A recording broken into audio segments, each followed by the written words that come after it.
Antes éramos conscientes del acontecer en nuestras comunidades o porque estábamos directamente implicados en lo que sucedía o dependiendo de lo que dijese la gente. Ahora, con el surgimiento de los espacios de opinión del siglo XX, podemos estar en este momento en Latinoamérica y saber qué pasa de forma simultánea, en vivo y en directo, por ejemplo en China. Pero, ¿qué tan cierto es lo que nos muestran los medios de comunicación a los que no estamos en el lugar de los hechos? Muy buenos días, mi nombre es Giancarlo Vedetti y el día de hoy vamos a hablar sobre la mediatización, el poder de los medios y cómo han ejercido este poder a lo largo de los años. La mediatización es la implicación de los espacios informativos en el proceso de percepción de la realidad. Las experiencias antes del surgimiento de dichos espacios eran netamente directas.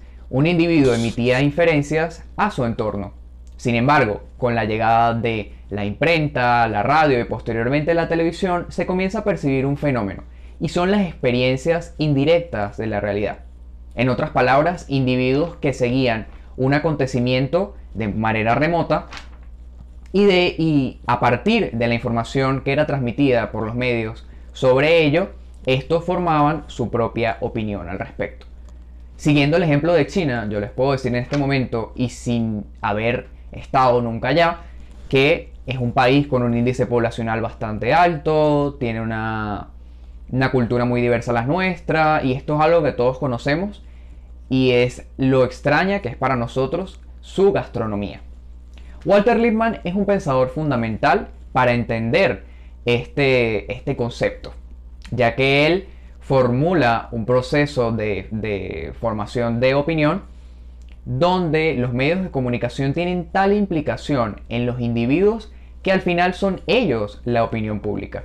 Este resume todo el proceso en que entre los individuos y su entorno se forma una brecha, un espacio que es ocupado por lo que él denomina pseudoentornos. Estas son imágenes mentales formuladas por los medios de comunicación que le permiten a los individuos entender lo que les rodea, entender los acontecimientos y tener una opinión que no es propia, que es de los medios, acerca de lo que sucede a su alrededor.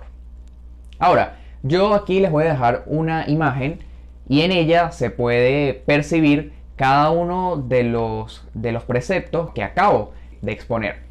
En primer lugar tenemos, como podemos ver ahí, la realidad objetiva, es decir, un acontecimiento, un hecho que es objetivo, porque siempre el hecho es objetivo. Ahora, que no se muestre como tal, no quiere decir que no deje de ser objetivo.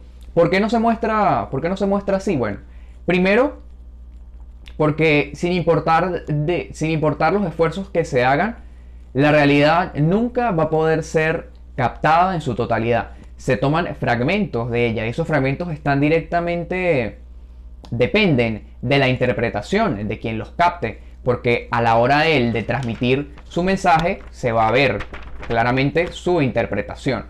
Y por otro lado está la inmediatez del mensaje, ya que un medio de comunicación no se puede tomar todo un día para transmitir todos los aspectos que forman un hecho. Entonces la información se manipula, se toma lo que se cree para el medio relevante y lo irrelevante se deja como idea secundaria o no se toma en cuenta. Eso lo vemos directamente en la realidad, lo que viene a ser en el dibujo la realidad refractada, que son estos fragmentos de la realidad previamente interpretados, previamente traducidos por los mediadores, quienes, como decía, lo manipulan la información, y no verlo desde un contexto negativo, porque la información tiene que ser manipulada. Entonces ellos la manipulan, toda esa información pasa previamente por sus propios filtros, por la ideología del medio, y eso es lo que llega al público. Ahora, tenemos otro aspecto, otra arista fundamental en todo este proceso, y es cómo los medios de comunicación hacen eso. Primero, está la agenda setting, que es básicamente una explicación de que cada medio tiene un tinte. Hay medios informativos, hay medios opinativos, hay otros de entretenimiento, y eso claramente influye en la propuesta que ellos le plantean, le dan al público. Entonces eso forma una temática. Yo como medio, si soy un medio opinativo, yo como temática voy a tener diversas noticias en toda la semana, y mi público, esas van a ser puntos en los que mi público va a ejercer su opinión. En segunda instancia, el segundo escalón, así se le llama, de la agenda setting es el framing. El framing es que cada una de esas unidades discursivas se transmite de una forma.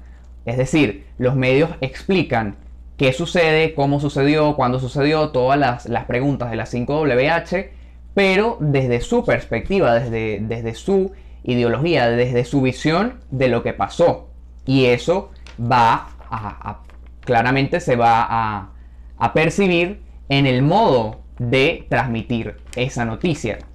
Y por último tenemos el priming, y el priming es esa matriz de opinión, esa respuesta de el público acerca de la información previamente suministrada. Es básicamente la respuesta. Ahora vamos a llevar estos tres conceptos, bueno, el framing, el priming, a la práctica. Y es acerca de una de las polémicas que surgieron en el 2019 acerca del Papa, unas declaraciones que dio en un documental llamado Francesco, que fue transmitido en el 2019 en la sede allá en Roma, en donde hubo una descontextualización de las declaraciones del pontífice.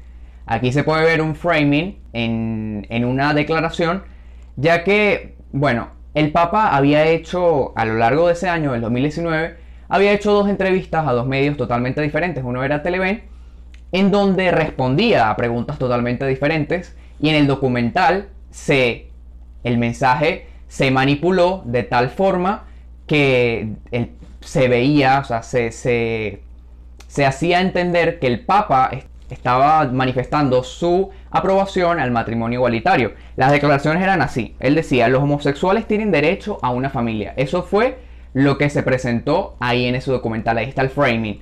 O sea, yo como medio tengo mi intención, tengo mi ideología, y ahí hubo un manejo intencional, un mal manejo intencional de la información. Pero no se dijo que luego de eso el Papa había dicho que nadie debe ser excluido de su familia. Es decir, el Papa no estaba diciendo que los homosexuales tenían derecho a tener una familia, o sea, hablando en el contexto teológico de la iglesia, sino que tenían derecho a formar parte de una familia. La otra descontextualización fue en cuanto a que en una de las partes del documental decía que la iglesia tenía que formar un estilo de ley, o sea, de que eso se tenía que implementar de cierta forma en la iglesia como ley. Pero él hablaba acerca de la ley, una ley cívica, una ley del Estado, que protegiese a esas personas porque son individuos. Entonces, el framing es evidente, se descontextualizó las declaraciones del Papa, se interpretaron de una forma conveniente para el medio, y eso obviamente trajo el priming, una matriz de opinión. Bueno, la iglesia se dividió en dos, en los que estaban de acuerdo, en los que no, y hubo una respuesta bastante negativa, porque primero era noticia falsa, no fue verídico. Después la iglesia hizo unas declaraciones oficiales, que son básicamente la información que les acabo de comentar, que se había descontextualizado todo y que esas no habían sido las intenciones del Papa. Ahora, como conclusión de todo lo que acabamos de plantear, primero, como planteábamos en el desarrollo de la exposición, la realidad nunca va a ser objetiva desde nuestros ojos, porque somos sujetos, porque estamos, valga la redundancia, sujetos a todo un sistema de creencias, a filtros, a modos concretos de ver las cosas. Y como segundo, el poder que tienen los medios de comunicación. Los medios de comunicación son herramientas y obviamente dependen de cómo se usen. Pero esta capacidad que tienen de formar realidades alternas, porque eso es lo que hacen con todo lo que planteaba en el desarrollo acerca de los pseudoambientes, estas imágenes mentales influyen en la realidad que se viene tratando, cambiándola lastimosamente a conveniencia del medio. Pero si se utilizase, imagínense si se utilizase eso a beneficio de la sociedad. O sea, cuántas cosas, cuántos estereotipos no se pudiesen romper, porque ese es otro problema de los pseudo entornos que forman estereotipos, modos concretos de ver las cosas. Y nuestro mundo, nosotros vivimos en un entorno cambiante, nuestras opiniones tienen que ser cambiantes para ser reales. Y aquí vamos a terminar con una frase de Walter Lippmann que dice: donde todos piensan igual, nadie piensa mucho. Muchísimas gracias.